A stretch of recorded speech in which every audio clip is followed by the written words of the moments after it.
So we just got back from a driving video.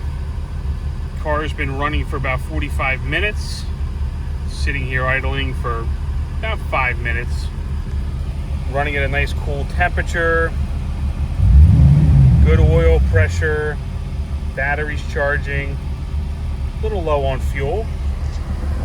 We have the AC on high now.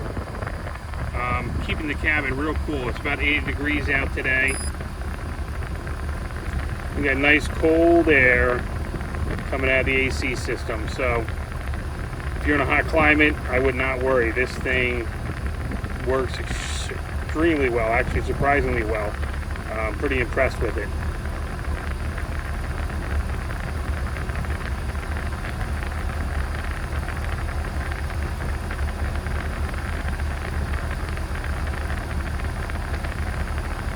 I'm surprised that this temperature just keeps dropping.